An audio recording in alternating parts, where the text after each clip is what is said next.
A badge of honor. Police officers and first responders wear badges to let their communities know they are here to protect and serve. But that's not how it feels today, and the stress of the job is taking its toll, taking lives through suicide and post-traumatic stress injury. A Badge of Honor podcast features the cast of the same name, Sam Horwitz and John Salerno. Sam, John, and the team offer the first responders workshops through their critical incident stress management teams and mental health liaisons to offer state-certified T-COLE credit programs that save lives. It's time to smash through the stigma. It's time to heal from your injury, and it's time to back our blue. Welcome to A Badge of Honor podcast. Here are your hosts, Sam Horwitz and John Salerno. Hey, welcome to A Badge of Honor podcast with John and Sam. Welcome, Sam. How you doing? Doing great, John. It's there's just so much going on. I think we should just dive right into it. And it's been a tough start to the week. Our hearts and our prayers go out to our brothers and sisters in the Austin Police Department who lost three incredible warriors. Don't need to go into the details, but three in a span of a bunch of hours. And they are grieving. They will get through this with a lot of help. But please, everybody, just say a prayer and to Austin, because they are dealing with a lot. And this is why we do what we do here every week and beyond with a badge of honor in the departments. And I know, John, you've been like internationally traveling.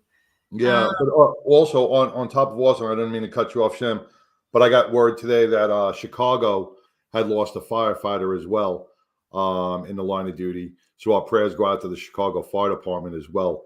It's in the current climate that we now have. It amazes me that these officers, these firefighters, these paramedics, these dispatchers, these frontline saviors are still out there doing the job after, we know that the stress levels beyond what me and you saw back years ago when politicians actually backed us up.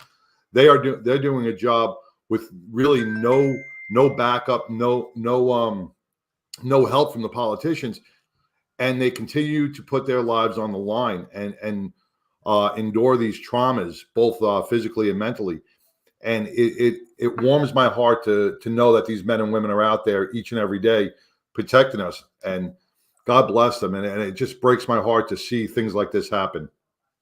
Yeah. And you've like I said, you've been traveling internationally and talking to a lot of people in the law enforcement and the motorcycle world, which is everybody, but you've got law enforcement motorcycle clubs, you got veterans, you got firefighter, lots of different clubs, but an exclusive group of all of you on a cruise ship. They're crazy.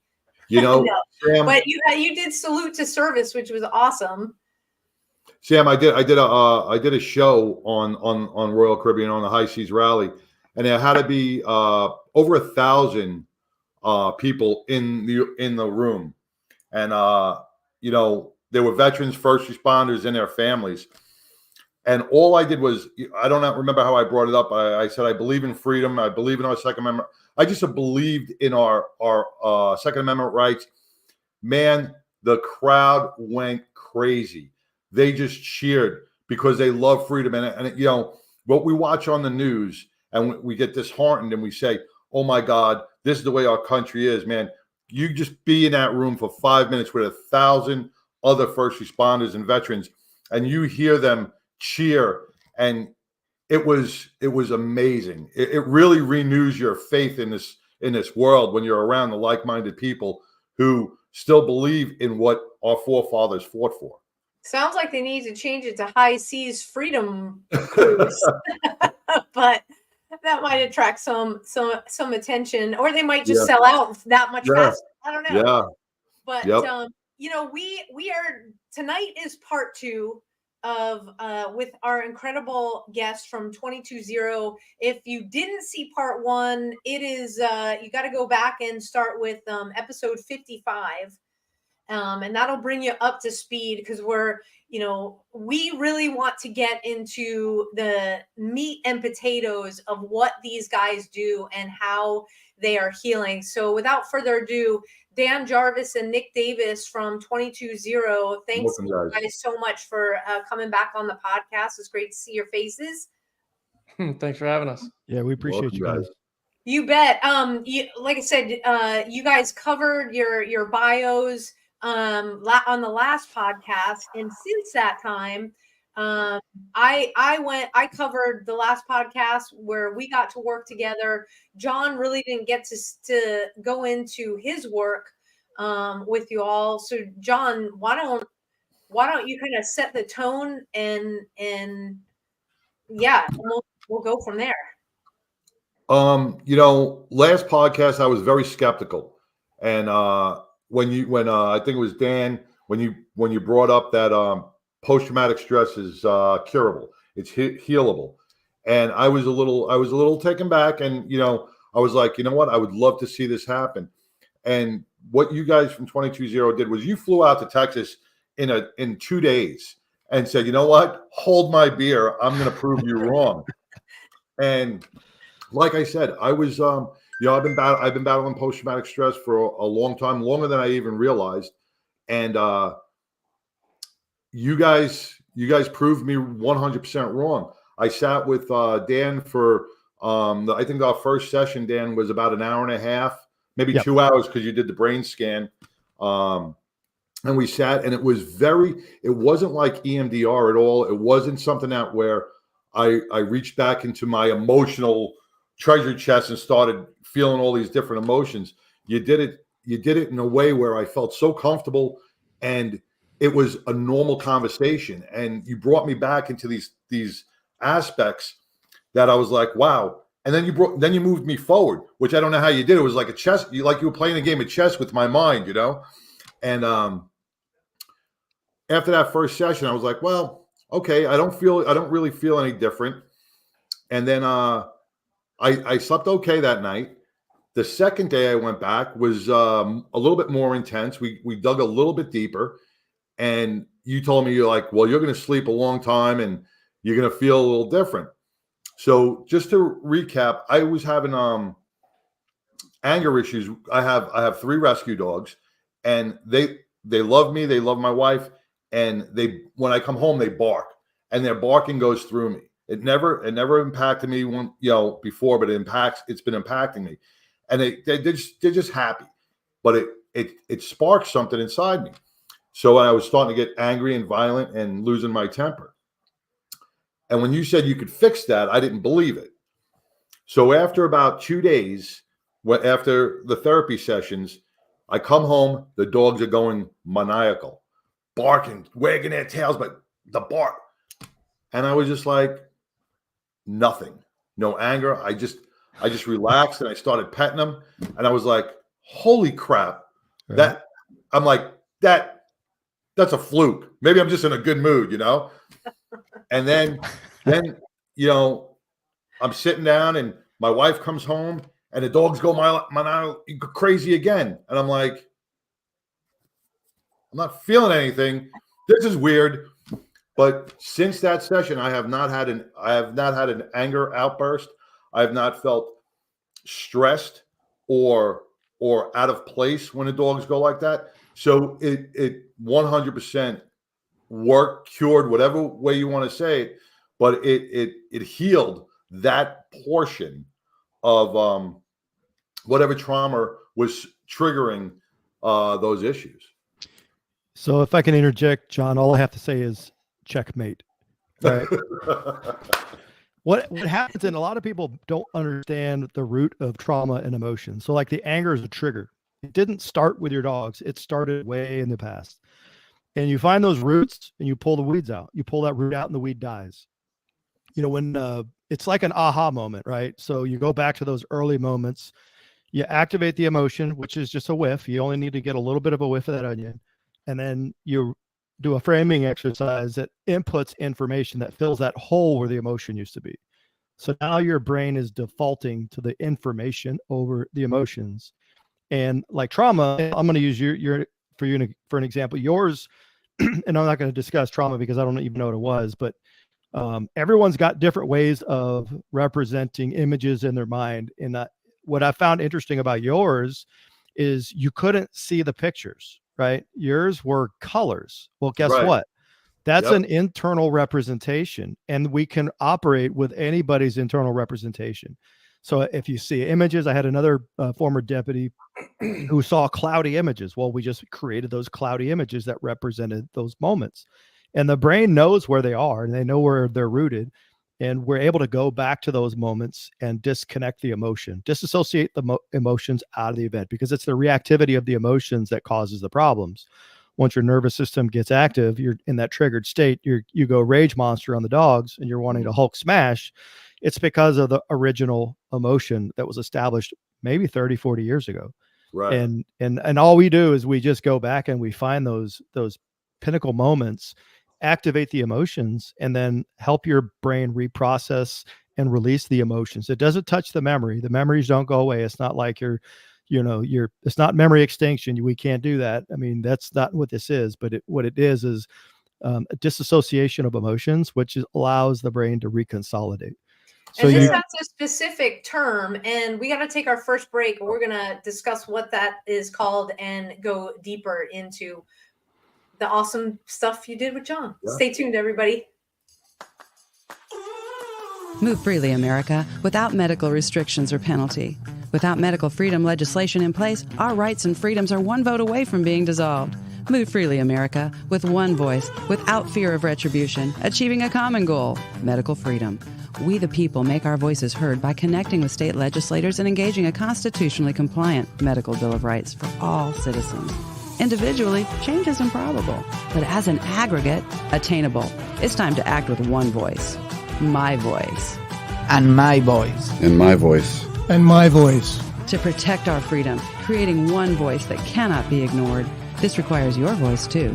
Move Freely America. Go to movefreelyamerica.org to find a chapter near you. Plug in, donate, and help our legislators defend our God-given rights under the Constitution.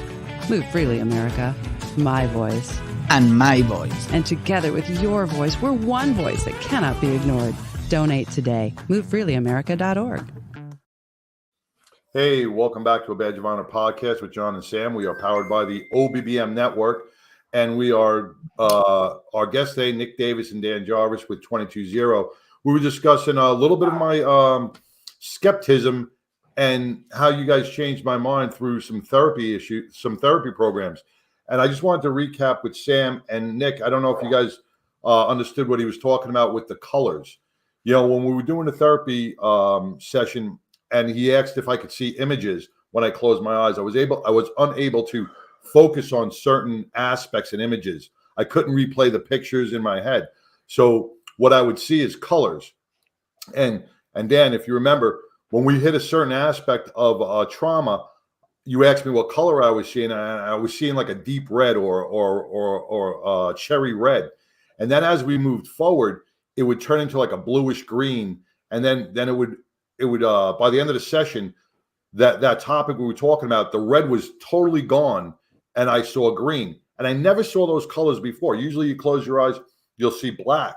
And these colors were so vibrant that it was really uplifting, going, wow, he is really in there working on my brain just by this conversation. And when you brought it up, I was starting to get a little emotional again, man. I was starting to get teary-eyed because it really felt good to be in that place. You really put me in a tremendous place where I've never felt before. See what you just said? I got to jump on you. You just said I was starting to get emotional. Remember the first podcast? You're like, Nick, I see you getting emotional over there. That's what I was feeling. The Right. same thing, the positive emotion. And you, my friend, are kind of the unicorn. It's a good thing you were working with Dan, because you're not easy subject matter with the level of difficulty of the colors you had going. So kudos to Dan on running you. I'll let you take it from there, Dan. But I want to said that and like, Yeah. So Yeah. I think it's important. I have a tendency to get a little bit technical in the neuroscience part. Nick is a more of a make sense and simplify. So I want Nick to kind of interpret what I just kind of said so that the average person out there can understand it. yeah. So listen, there's two. I got two dogs here, and I hear barking. My dogs are. Everybody's going to bark here in a minute. So the reality is, John, there's a couple of things. One is when you started talking, you brought up EMDR. You brought up how it really brought up that treasure chest, all the stuff, all the emotions. And the word, like I literally saw the word pop in my head. What we do is surgical, right? We're very surgical. We don't need to open up your whole chest cavity to work on your heart. We can go in very, very quietly, quickly behind the scenes, a little sniff of the emotions, and then Dan and I will take it the direction we need to. So if we go, this is trauma, like you're probably actually what Dan disconnected that you're really seeing, because I can relate. Dogs would trigger me.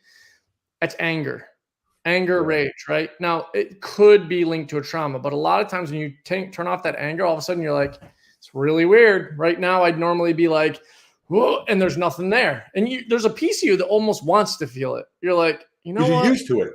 And it kind of felt good to explode in your own way, even if you're walking away. But what that does, though, is make you look like a jabroni when you're screaming at, a helpless dog or your kids, or in a group setting where you can't control it. So, right. Dan, and we also want to be very, very, very clear with anybody listening that what we do is not therapy. Therapists do a lot of the heavy lifting, right? They're doing the cognitive behavioral therapy. They're helping you be better communicated. They're dealing with all kinds of stuff that Dan and I don't do. Now, I don't want to dismiss what we do, because what we do, I think, is pretty heavy lifting as well. Disconnecting people's trauma, anxiety, and negative emotions is definitely intense, right? That is, if we can get that out of the way, then the therapy can be a very good thing for you, your spouse, your kids, whoever it may be. And that's really where things have taken us. We have, in the last couple of weeks, we've had multiple psychologists call us, do a discovery call and say, hey, I've heard about you guys. I need you to fix my funk. And then we tell them about our training, and our training now is booked into next year, because therapists, pastoral counselors, and veterans and first responders, we are training. There is a cost to the training. And we can go over that at some point, and that could change down the road. So maybe that cost is a little bit irrelevant right now. You can call us for that. But the big key thing here is we know we can't heal everybody, right? We can't heal all of our brothers and sisters, but we can be a force multiplier. So the more people we can get trained, and Dan and I did that at the get-go. We were like, let's train all our veterans and first responders. So we were training people, and then they would disappear. It was like, oh, I got my funk fixed. Bye. And we're like, how do you not want it? And that's okay. Like, if that's all you want, just say that. Come in, we'll fix your funk, and you move on. But we want people that, if you're going to put your money where your mouth is and you pay for the training, you can earn it back on the 22-0 side working with veterans and first responders. If you're a licensed paying it forward too. Yes. But, and that's part of healing, getting the opportunity to do that. So I feel like we're like talking around the subject here. What is it called, and how do people train with you?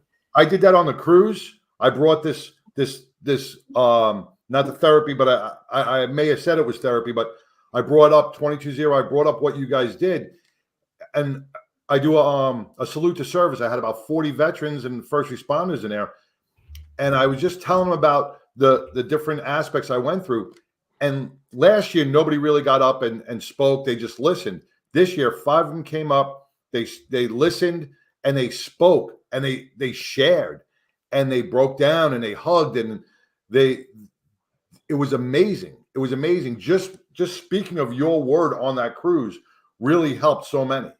Well, you're reinserting a little bit of hope in their lives, because so many men and women are struggling and they don't see a solution. The clinical world doesn't have the skills that we have. We've definitely built out something very special over the last 5.5 years that for me it's life altering, it's life changing. So just by you sharing the story with them, you actually connected with them and gave them some hope back. And that's powerful, because you just got to get them to do one more day, get in and do one more session. Because for us, it's all about rapport. The ability to get into rapport with the person, to get them to trust us to do the work, is all we need. Because the reality is, they don't have to believe in the process. They really don't. As long as they do the visuals as we instruct the brains and guide them, the brain does it automatically. You know, we use the terminology of healing the hero. The reason why we don't use cure is cure indicates an illness or a disorder or something, disease. We look at it as an injury. You know, something happened where something traumatic occurred. I mean, look at the cops and the first responders. Was it Los Angeles County Sheriff's Department had 4 suicides in 2 days? Yep. Right. Yeah. That's just, it's crazy. That's right? preventable. It's preventable. It's like, I get so frustrated when we know what we can do and we don't have the ability to get to everybody. Like Chicago has a massive suicide problem. You know, the U.S. Border Patrol has a suicide problem, you know, because they have a lot of veterans at work, you know, because we have a lot of veterans coming out and working in law enforcement, probably more so in law enforcement services than fire services. Sam, oh, sorry, Dan. I thought you were pausing there. I want to just go back to Sam real quick on your point. You were asking specifically, how do you engage with us on the training? Is that what is this training protocol called, so people can be like, oh. Go ahead and hit on that, Dan. So for law enforcement, veterans, first responders, we call it Tactical Resiliency Training, right? Because you have the ability to utilize these in the field. And that consists of the Trauma Resiliency Protocol for PTS and for acute stress, and then the emotions management process for those rooted emotional triggers. So what will happen is somebody would engage with us, and then once all of the appropriate paperwork and documentation is done, they'll get an online self-paced work. They'll get probably 4 to 5 hours of self-paced work, which is all the academic stuff that we don't really want to go over in the training. And then we go right into the training where it's 2 days. First day is all the trauma work. Second day is all the emotions work. And by the time they're done, they're floating out of there. And it's all remote. So we can do in-person training, but it's got to be 20 or more people in a class. So if it's remote, it can be at the comfort of your home. We're working on getting our schedule on our website. But if you go to anxietyguys.com, because all the training goes through our For Civilians site, but go to anxietyguys.com. You can book a discovery call with Dan or I, so we can give you a little bit more details, a little more behind the scenes. But then once you're in, it's an NDA, it's a invoice, and then you get access to our training platform, and then we're in the class and we're rocking and rolling. So you're getting to go through the process, like Dan said, and you're getting trained in it. And the last piece, Sam, before you go to breaks, I know you're itching to do that probably, but is the he's watching the clock. See, somebody. I'm actually not. I can just feel it. Okay. But the piece, Feel the vibe. there's a lot of entities and people out there that do resiliency. And when I hear resiliency, I think, oh, you're going to give me this coping mechanism or this skill that I'll have to keep using day after day. Our processes help you build tremendous resiliency, but what they do is actually disconnect. They disconnect the emotions from the trauma. They put things back where they're supposed to be. Your brain just had a hitch in the giddy up. We help you we allow you to overcome the solution to your problem with what we do. So it's quick, it's effective, and we're talking usually 2 to 4 sessions. So there's resiliency in there, but I just want people to know it's different than your typical resiliency training where it's like, oh, I learned this stuff in class and now I got to go meditate. It's not that. You're going to have the tools to disconnect what's bugging you. Right. Okay. So there's nothing wrong with meditation either. That's No. another tool in your toolbox. But we do have to take a break. And when we come back, I'm going to put up the banner for Anxiety Guys. Stay tuned, everybody. Interested in starting a podcast or TV show? Worried about what you'll say and how to keep it engaging? Think you'd like to be a guest on podcast, radio, or TV shows? Hi, I'm Susan Hamilton, owner and founder of OBBM Network, and I would like to invite you to an OBBM media training to get the tools you need for a relaxed and polished performance you'll be proud to share. Our specialized training techniques include role play, voice training, and everything you need to deliver a confident, clear, and engaging interaction. Go to offbeatbusiness.com. Go to the calendar and register for a training that's convenient for you. Dates available now, 214-714-0495. Hey, welcome back to A Badge of Honor, powered by the OBBM Network with John and Sam. We have A special guest in the studio. Nick and Dan. I just wanted to bring my wife on, Tara, to introduce to Nick and Dan, but to get a testimonial from an outside source who has seen my anxiety, my rage with the dogs, and how after just 2 sessions with Dan, it's changed. Right or wrong? 180 degrees. I need to tell you though, you can tell after all the craziness we've been through the last 2 weeks, we're going on the cruise, coming back. It's almost like it's wearing off. Does that make sense? It's not anything like it used to be, but he needs to finish. And I've told him that since we've been home. Please make arrangements. Get the hell out of here for the weekend. Go do what you need to do, because I can't tell you how different he would say to me, I can't believe the dogs are going crazy, and I'm not triggered. I was like, okay, can we have this man live with us? Well, through a screen that can be, arranged. Live with us. Like, have coffee with us in the morning, and then we'll let you go. I'll work for food. There we go. So thank I love so you. much Thank you for all you do. This is by far the best treatment he's had in the last 2 decades we've been together. Yeah. It really is something to it. There is something to it. Thank you. Keep doing your good work, guys. Love it. Thank you. You're worth it. Thanks. Yep. Love it. So I put anxietyguys.com as we went off to break. For those of you who are listening, it's anxietyguys.com. And you are asking people to go to that website to reach you to be able to schedule, right? Yeah, they have our Calendly. So if you go in there and schedule a discovery call, it saves all the back and forth emails. It's just like, boom, you're on our calendar. We get on a Zoom and we chat, and it makes life easy. I wanted to hit on something, before you went to break, I brought up meditation. I'm not trying to go against any other modality or what people are doing. What I'm getting at is what we do is very different. I'm just trying to articulate the difference there, because I used to think meditation was crazy, to be honest with you, until I did some breath work and meditation that actually was like, holy cow, is floating. So definitely not another tool. Yep. Well, it's also a maintenance program too. Meditation Right. helps you to maintain and keep that kind of that calm or that zen. But John, a little bit about what your wife was saying. You and I did 2 sessions, right? We recommend that most people do 3 to 4. Right. You're Right. probably a good halfway through the work. I'm going to come out to you and get the finished product, because I want to discuss the brain mapping that you guys did. And, you shocked me when I was like, well, what color is my brain supposed to be? Right. And because I've never had a brain scan before, but we identified 2 TBIs, and that my brain was, I think, blue. Right. And it's supposed to be green. Yeah, there's I'm not the expert on that. That's probably a conversation for you and Dr. David Hagedorn. So when you do come out and do the follow-up brain scan, you're going to have a one-on-one consultation with him and let him go over the neuroscience behind it, because he's he's board certified neuropsychologist. So he's at the top of his game. And but it's interesting though, because if you want to see what normal looks like as far as brain scans, you got to look at Nick's brain scan. Mine had more problems than a math book, but I'm working on it. Pac-Man. Oh, yeah. The funny thing was, my wife got brain mapped, and when you are around us, she's like the calm, reserved, got a doctorate. Like, the girl's brilliant. She's beautiful. She works out. Her brain heart has more issues than Dan and I's put together. But they identified some stuff that could be really detrimental to her, to include stroke or heart attack, especially if she lets stuff go.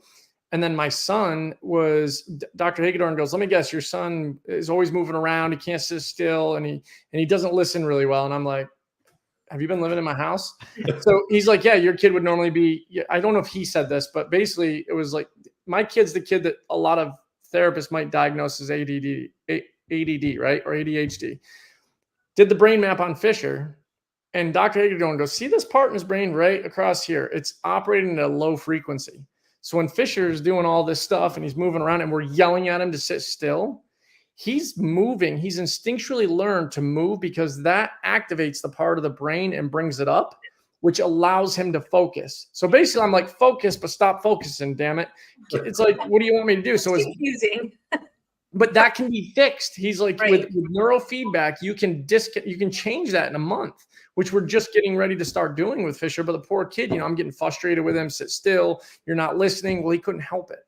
Right. It's not because he's got some major issue. It's just, he's operating a little lower frequency there. Sam, I got something.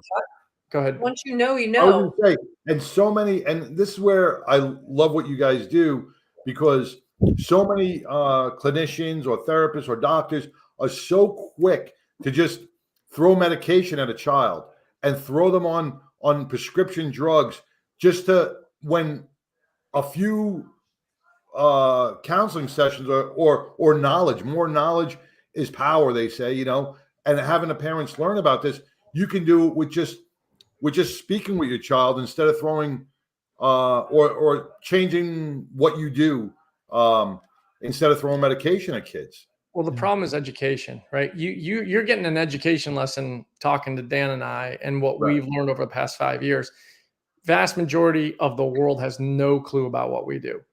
It's very novel. It's non-clinical intervention, and we're learning about the brain science along with what we're doing, because we're trying to bring the full picture of our end of things. And we learned we can disconnect trauma, we can disconnect negative emotions, but you could have somebody, you might have hormonal issues. Like, we have a friend whose brain light was blue and he's flatline, no emotions, but it can be other stuff. So then you do deeper testing. But the problem is, if we need to go to the root, like, let's get down to baseline. Oh, you're acting this way, let's give you a pill. No, it should be why. Okay, well, in order to do that, your insurance might not cover it, but we should do a brain map, or we should do X, Y, or Z.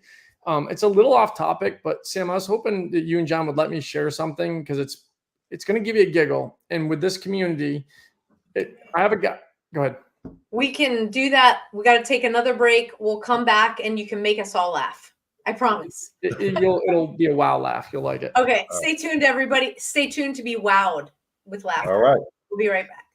Look, when you need to respond to an aggressive situation to protect yourself, your family, or your property, understanding your firearm and legal position are critical. Officers know your skills are only as good as your commitment to training. So know what you're doing. So when you're in a vulnerable situation, we can count on your response. Whether you're a beginner or a licensed gun carrier, Carry in Texas offers basic firearms training, Texas permitless carry courses, license to carry, and basic 2A courses so you can understand the responsibilities, situational awareness, and learn the technical skill required when you carry your firearm. Go to carryintexas.com to find the right course for you. Join me, former United States Secret Service agent Samantha Horwitz, on the range for beginner basics, LTC prep, and range practice. Go to carryintexas.com today. That's carryintexas.com. Hey, welcome back to a Badge of Honor podcast with John and Sam. We have Nick Davis and Dan Jarvis with 22-0, and we're discussing brain mapping. We're discussing the ways you can heal from post-traumatic stress in ways that you never even thought of. I gave my testimony in the beginning of the show, and it is an amazing workshop that doesn't take a lot at all. So if you missed the first part of the show, definitely hit the replay button on this after the show. But I know, Nick, you were bringing up something that's going to make us giggle, and we want to hear it because we like to giggle. Well, for everybody out there that's worn the uniform, especially our first responders, I think the veterans will all love this too, because a lot of us vets end up as first responders. Dan and I worked with a deputy fire, chief deputy fire marshal. Okay, and he referred a friend to us, and I'm not going to name any names, but his friend, let's just say, his friend has 48 years between police, fire, and EMS, and he's a fire chief. Dude was, let's just say, when it comes to anger, he had the trophy and was wearing the badge with the anger rage. So I'm on my way home. I give him a call just to chat, right? And usually, like in that situation, hey, what's that one emotion? He's like, oh, anger. And I was like, yeah, where did that start for you? And he's like, when I was 30. Now, normally Dan and I are like, we probably can find somewhere where you were angry before 30, but he was adamant, 30. So I was like, let's roll with it. So I was like, where is it on a scale of 0 to 10? He's like, it's at the moon right now. It's like through the roof. It's always there. And I was like, okay, I don't know what he's working on, right?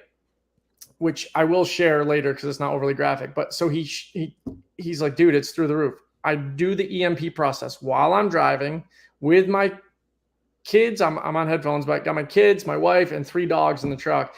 We're driving. Disconnect his anger. I'm like, go back and look at that event. Can you still feel it? He's like, this is really weird, right? So he texts me, how about this? I walked into the lounge. One of the guys said, Chief, what are you up to? I asked why. He said, because you're actually smiling for once. This is just after anger. And I said, you're going to hear a lot of that. Many people are going to notice your shift. Next day, we did his 1 session, right? That's all we've done so far is 1 session. He texts me the next morning, Nick, good morning. 4 things. 1, I slept great. 2, you were right about some odd dreams. 3, this is the best. I got up this morning, I got showered, and I said to myself, this must be how Scrooge felt when he woke up that Christmas morning. I called a friend this morning, and the first thing he said to me is, man, you sound great. You must be feeling good. So I love it. We hear this all the time. I ask him if I can share it. He goes, absolutely. He says, I'm looking forward to the tune-up. So then he texts me out of the blue the next day or 2 days later, Nick, I need to share this with you. This is really good. Probably shouldn't share it, but I gotta share this with you. I was in my office last night. One of the young guys knocked and opened the door and said, hey, I drew the short straw. I have to ask you something. He goes, I said, shoot. He goes, the guys want to know if you're getting laid or you're medicated. He goes, I busted out laughing and said, well, I'm not medicated. And I told him, I said, Chief, you're not my type. But anyhow, as we were getting on this podcast, I said, how you holding up? He goes, Nick, I got to tell you, I'm good. He goes, I met with a buddy Saturday night for wings. We were sitting here and he goes, what's up? I said, what do you mean? He goes, I was dreading to come out because you've been such a drag. You are a different person. I was wondering, he was wondering what the bitch was going to be tonight. I told him I can't explain what happened, but I can tell him how it happened. So 48 years, fire department, this guy's whole life has changed. And that was 1 session. He wasn't nearly as difficult as you, John. You must have been in the Army prior or something, but. No. But, you know, what you, Christmas future. Yeah. And when people will look at you different. I mean, I've had my son-in-law, I've had people, look at me and go, wow, you're enjoying. And for the first time, I am enjoying things. Even watching the grandkids play, I'm learning to feel that enjoyment again. Instead of just faking it and going, yeah, that's cute. Now I'm actually happy going, wow, I'm blessed. It brings enjoyment back in your life, which is something that, I got to learn to know how to use because I never had it before.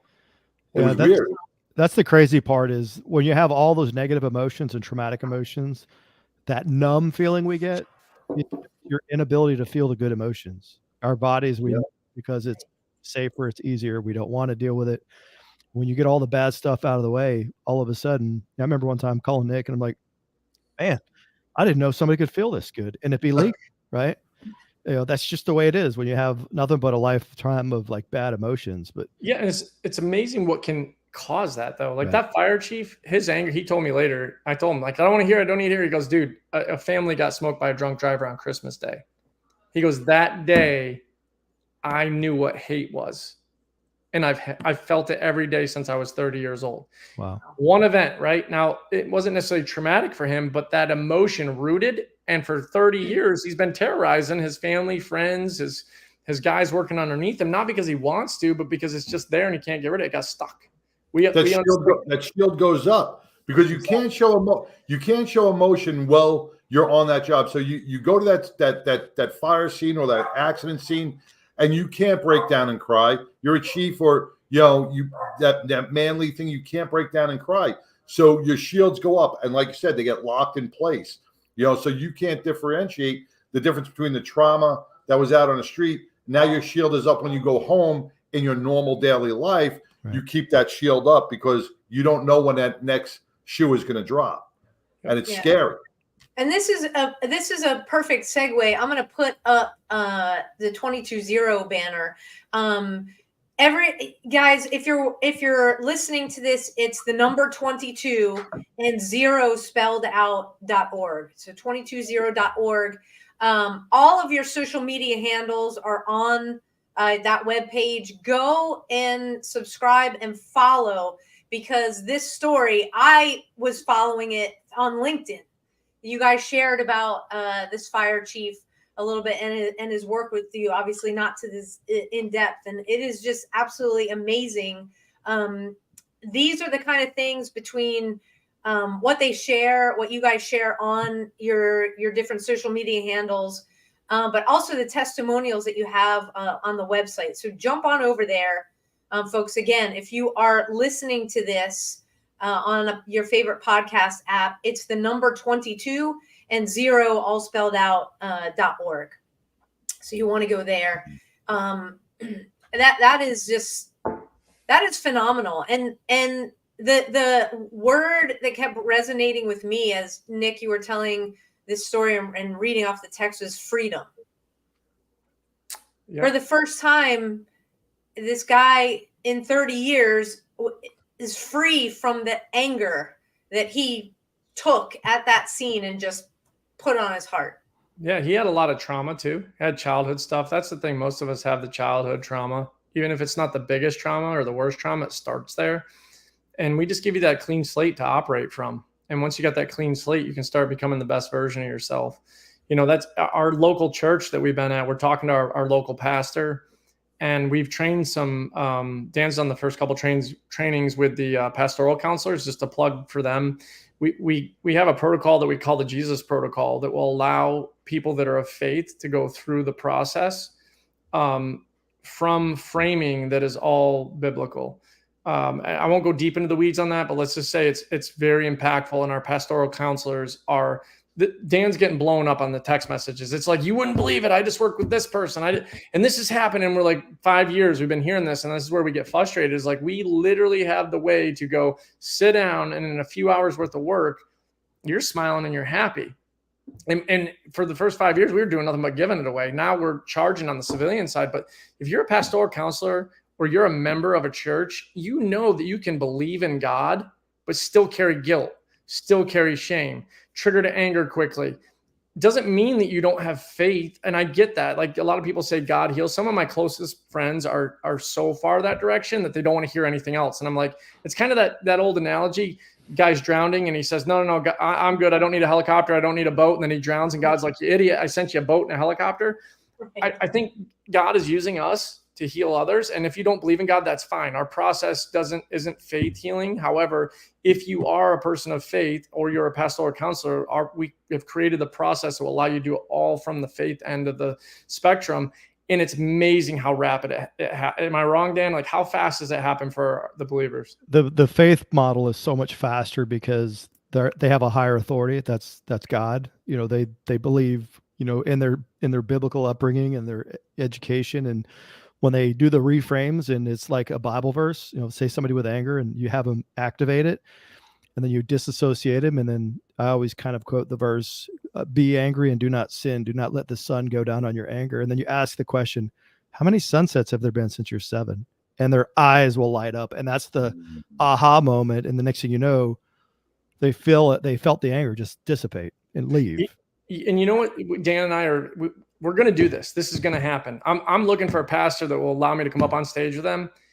We could EMP the majority of the crowd on anger, shame, guilt, hurt, and sadness by using the biblical, because everybody in the room believes in God. They're all there. Right? We're all there. We can do the framing, trigger everybody, and run the process and disconnect it for everyone. And talk about, I want to use our home church as a model, but it's like, let's roll, man. Like, let's start setting people free. Obviously, we want to do it on the veteran and first responder side. I wear my faith on my arm. I got sick of hiding it because I was worried it might offend. Like, you know what?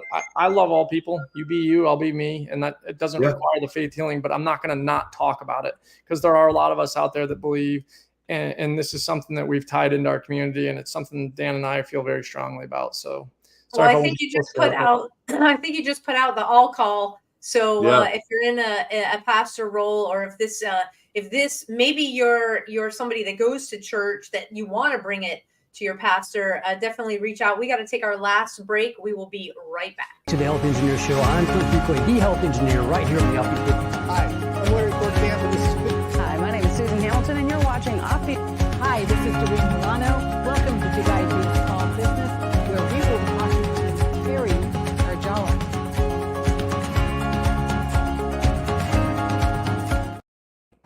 Hey, welcome back to a Badge of Honor podcast with John and Sam. We have 22-0, Nick Davis and Dan Jarvis. And that OBBM cup of coffee looks so good right now. It's just so clear on the screen. I'm like, I just want to grab it.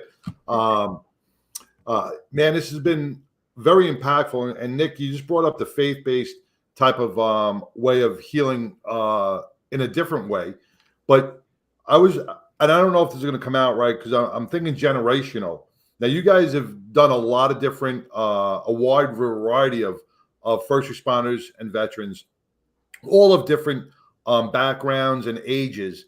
You know, some of us come from the suck it up era, and some are new young officers or first responders. Do you see, or are you taking any statistics on the trauma base between them both? Do you see a connection? Do you see differences between the 30 plus years ago to like the 5 year and under?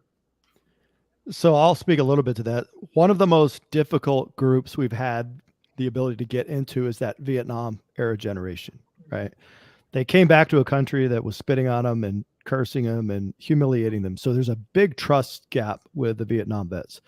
Nick and I have both worked with Vietnam vets very successfully, right? As long as we get a one-on-one conversation with them, rapport is relatively easy to develop, because generationally, we still walked in the same boots, right? I did combat. I worked with a combat Marine from Vietnam not too long ago. I did 2 sessions with him. The guy went from sleeping 2 hours a night to how do I help, right? That's the reality of it. Generationally, the younger generation is definitely more in tune with mental health. There's a lot less stigma in the younger groups. I'm in the same generation of you, John, the suck it up, drive on, take a knee, drink some water, whatever we do. And I've been guilty of saying that to soldiers while on active service, Yeah. and I, it's like, somebody's got to do something different. We got to change the conversation. We got to break the stigma, because the reality is, if you could be traumatized very quickly, why can't you be untraumatized just as quickly? And Makes sense. and to what Dan's saying, John, the generational thing. How much? Like maybe don't even tell me. But when you get to our ages, it's like, okay, I've been through therapy. I've tried this. I've tried that. You've opened up the wounds. You've closed them back up. You open them up. You close them back up. So there's a lot of Vietnam era vets, or the few left remaining World War II vets. I'd say they're even the silent generation. But the Vietnam guys have tried. They've tried medication. They've tried therapy.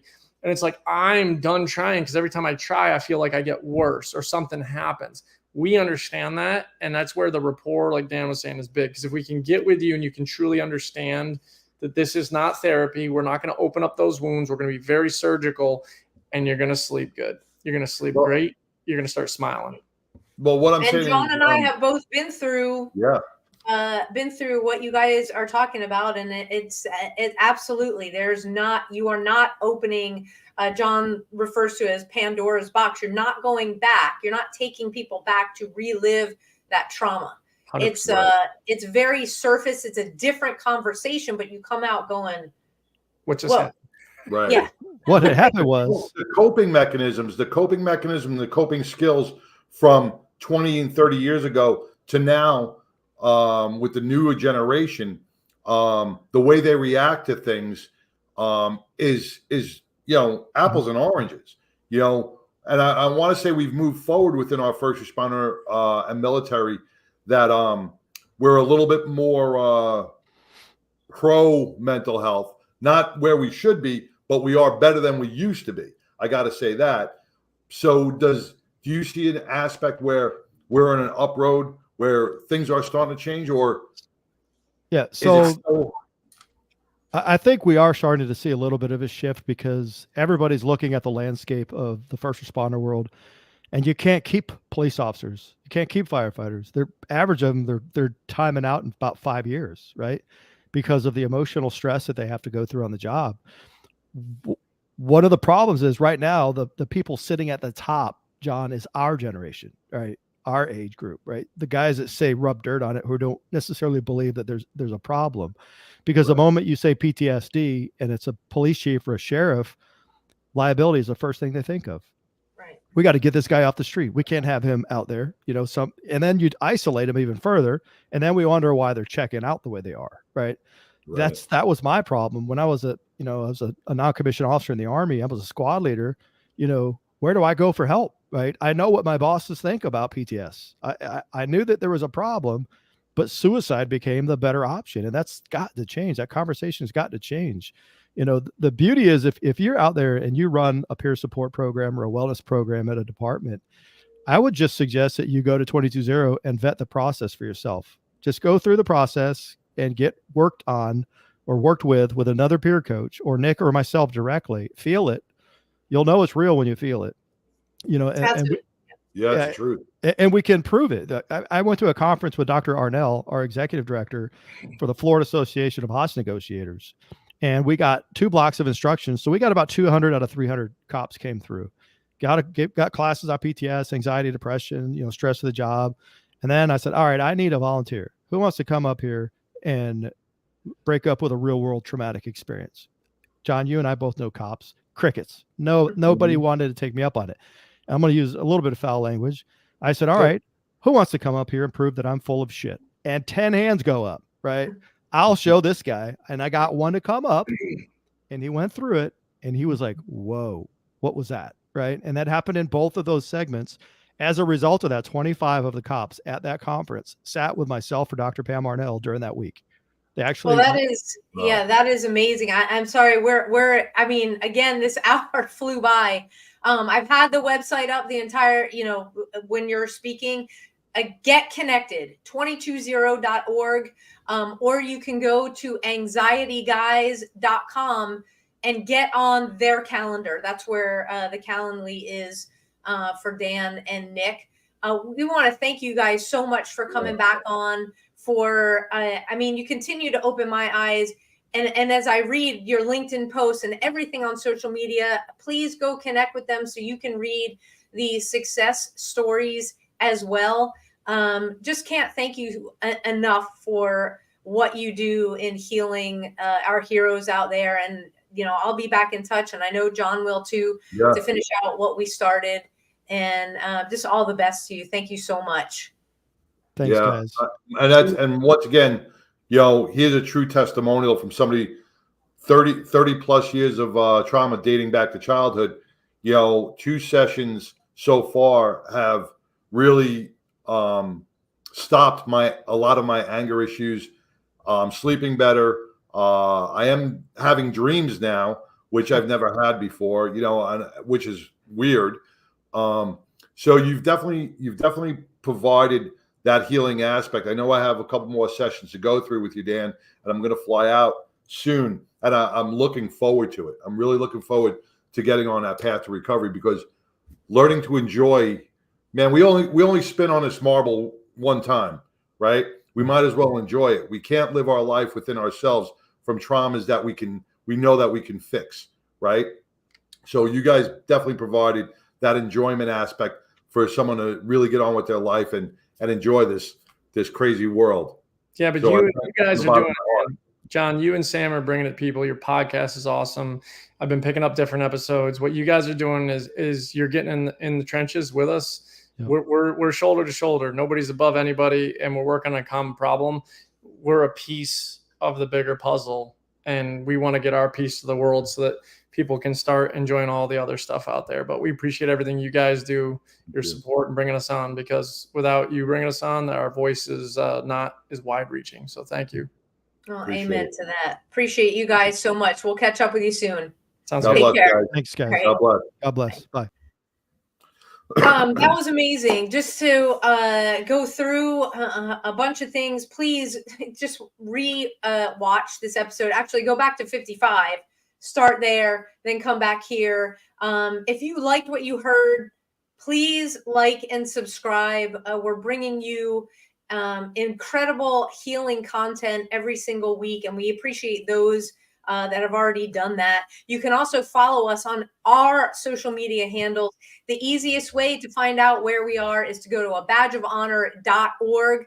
Just follow us on every social media handle, because you'll see Dan, you'll see this episode, you'll see Nick, and everybody, all of our guests that we have on, and their amazing work that they're doing. Hey, this Wednesday, Patriots Pour out at Siren Rock Brewing Company in Rockwall, Texas. Who is Patriots Pour? They are a group of veterans and first responders that get together every single Wednesday starting at 4 p.m. and they give back to nonprofits in the area. Patriots Pour chose a badge of honor for their November, to be the November beneficiary. So please come out, show your support for Patriots Pour, show your support for a badge of honor, which means you're showing your support for the first responders right here in that area. Your $2, I promise you, and John promises you, will go very far, because that's all we're asking for. We've got Giving Tuesday coming up on November 28th. So get ready to see some posts about that. And our partners and our friends over at the Peace Officers Angels Foundation, they have their Christmas Angel program going on right now. So you can jump over to POAF.org and check out that. That's Peace Officers Angels Foundation. Yeah. And they have that thing coming up on December 2nd. They have that Christmas gala coming up too. And I think you can go on to POAF.org and get all that information. We've got our workshop coming up for first responders here locally. You can go to abadgeofhonor.org, click on the calendar. It is this Friday, December 1st. Get yourself registered. Wow, John, take us home. Man, all right. Well, I just want to thank Nick and Dan from 220 once again. When you talk about life-saving modalities and things that really can change, they are the go-to. I never thought I would say that.